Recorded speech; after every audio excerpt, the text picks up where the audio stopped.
Hey everyone, this is Suzanne Conrad. I'm the founder of Lightyear Leadership, and what you're about to listen to is a fabulous 14-minute audio on managing conversations, not people. It's going to give you clear ways to hold people accountable and yourself accountable when you're in the action phase of a project.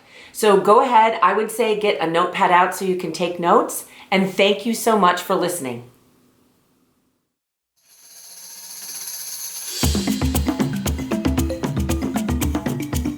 This is Suzanne Conrad from Lightyear Leadership, sharing with you the principle, manage conversations, not people.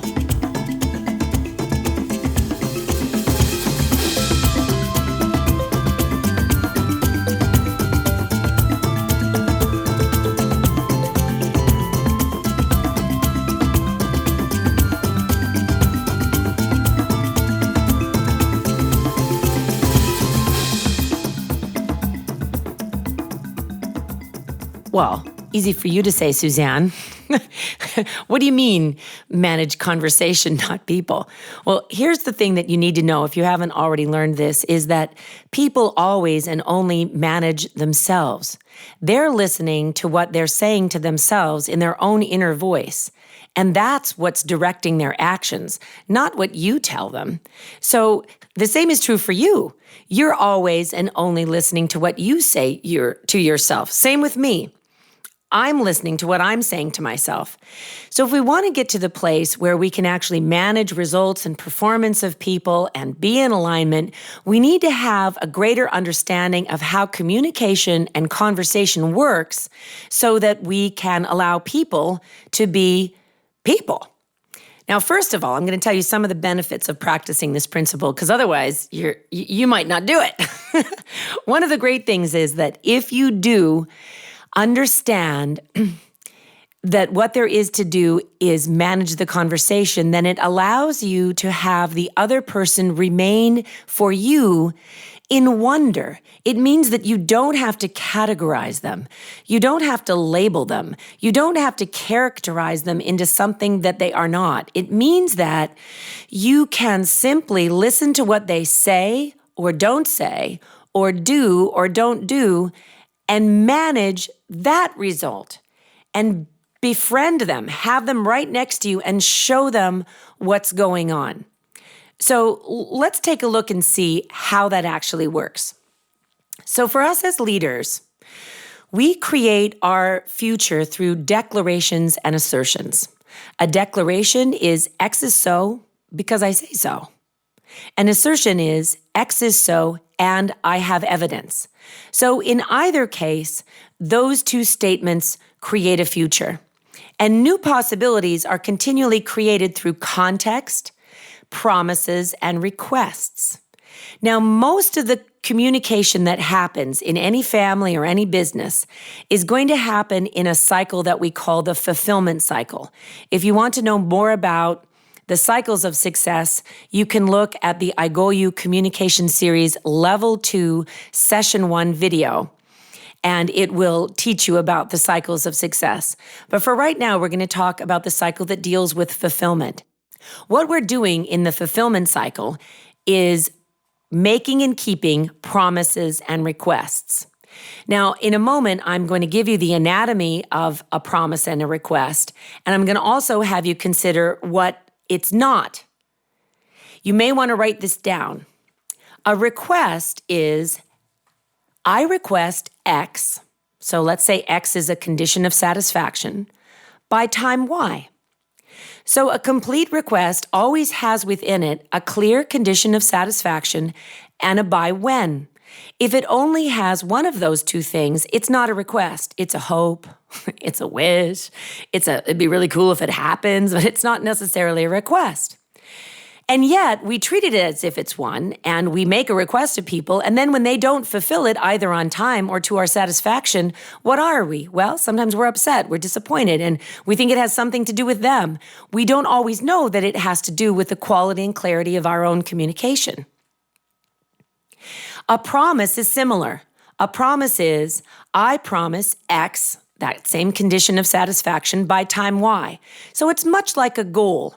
The I Goal You work, as you all know, is based on creating a movement of people that are committed to a vision and goals and are committed to reaching the best within themselves and sharing that best self with others so that they have a higher probability and possibility of reaching their own goals.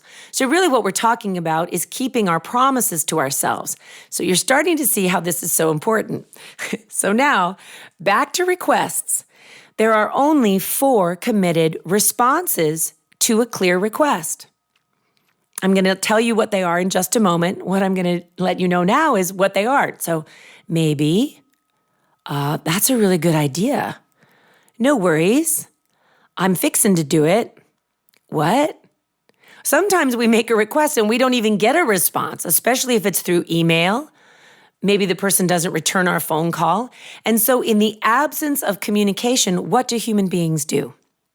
Well, what they mostly do is they fill in the blanks. We are storytellers. So if we don't get a clear answer back from somebody, we start to make it mean all kinds of things. And we often don't call them and tell them that we're making it mean that. We just let it start to create. So those are all the things that can have a request go sideways. In order to have it be clear, your 4 committed responses would be, yes, I can do X by time Y. No, not doing X by time Y. The third one would be a commit to commit, which would be, I'll let you know by Friday whether I can do what you're asking me to do. Or a counter offer. So the anatomy of the counter offer would be, I can do Z by time K. So you can either counter offer on the conditions and the expectations and the result, or you can counter offer on the timing. If you didn't hear one of those 4 things from the person that you are out to manage the conversation with, it's then your problem that you didn't get it. Do you understand? It's your responsibility. So if they didn't tell you one of those things, you need to follow up until they do. And here's the other tricky thing. If you're managing a team of people, which means you're managing many, many dynamic conversations, if people cannot tell you no, then their yes is meaningless. The same thing goes for you.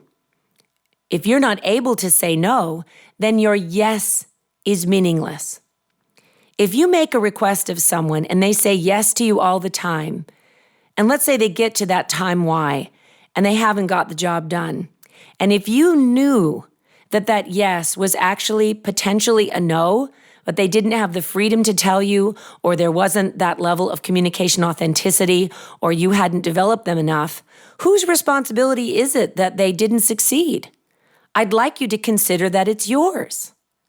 In that moment when your intuitive sense lets you know that something's off, it's your job to raise the issue with the person and resolve it. Now let's go to promises. I know you're having fun now. I can tell you're writing this down. Because when we make a promise and we say, okay, I promise that I'll do this by this time, we've set forth an intention into the world. We've made a commitment. We've made a promise. Now here's the thing that you need to understand is the closer that you get to time Y, the higher the cost is if for any reason you revoke that promise. So if we've been invited to a party and people are excited about us being there, and if we let people know when we're first invited, thank you so much for inviting me, I'm not able to come. That's a clear no. Yet if we say yes, and then we realize that we need to revoke that promise, revoking it 5 days ahead of time is very different than revoking it 5 minutes ahead of time. Or we're still not showing up at all because we're too embarrassed to have revoked our promise, which is what a lot of people do. They would rather anonymously revoke the promise and not be around to see the consequences of their broken word. And then they don't always even know to clean it up. They'd rather, turn a blind eye to it. So you can start to see now, these are all the places where you, as a strategic, instinctual leader, can begin to help people manage the quality of their conversation, of their communication, of being their word, and of you being your word. and that then we don't need to get into judgment of who we are as human beings. Better yet, it's almost like this. Imagine that I'm sitting on a park bench and the person that works with me is right next to me. They're sitting right there with me. Then all I really need to do, see, I get to have that closeness and that kinship with them. And then together we can point out into the park from the bench at the conversation itself. And I can have what we call a meta conversation. I can say, remember that time where I asked you whether you would be able to do this? And you said yes. And the other person says, yeah. Okay, so do you see how that didn't happen as we both thought it would? What didn't work? What did we either not say to one another? Was I not clear? Was there something that got in your way and you didn't let me know until the very end? So these are the kinds of ways that we can guide the conversation and actually develop the person that's sitting next to us instead of devaluing them or characterizing them or turning them into some story in our mind. New possibilities are always created by the spoken word. And because we create with our words, we can then help ourselves and other people reach new heights of productivity, of happiness, of performance, of understanding by helping hold ourselves and the other accountable for the conversation that they're having. And just a last word, for those of you that are going to be applying these principles to your loved ones in your home, you may be recognizing that there are certain things that you may want to apologize for or ask forgiveness for, because you may have never recognized the cost to your relationships for not keeping your word. And people may not have told you about it. Well, what I want you to understand is people do know. They do feel it. And it could be that they care for you so much that they don't want to bring it up. And it's very likely that they've let it pass and enough water goes under the bridge that they say it doesn't matter. And yet, if you want to truly manage the integrity of a conversation with another person, you must manage it within yourself and within the realms of people that you're closest to. So I encourage you to look for any place where you haven't been able to keep your word and let people know. Ask for them to understand or to forgive or to give you the opportunity to make it right. All right, now, as a second segment to this principle, I'd like you to consider a relationship in your life right now that you know is a little bit tricky, or that what might be off in it. What's one that you know you'd like to have a higher level of connection with, and it isn't going too well. So get that in your mind right now. And then you can ask yourself a series of questions. Is there something in the conversation that it's time for me to restore? Have I begun to lose my wonder about this person, and have I characterized them? Have I gone into some type of a judgment, or have I gone into unforgiveness or to worry around this person? And is it time for me to restore my belief in them and tell them the truth about what I began to think about them that maybe wasn't even true?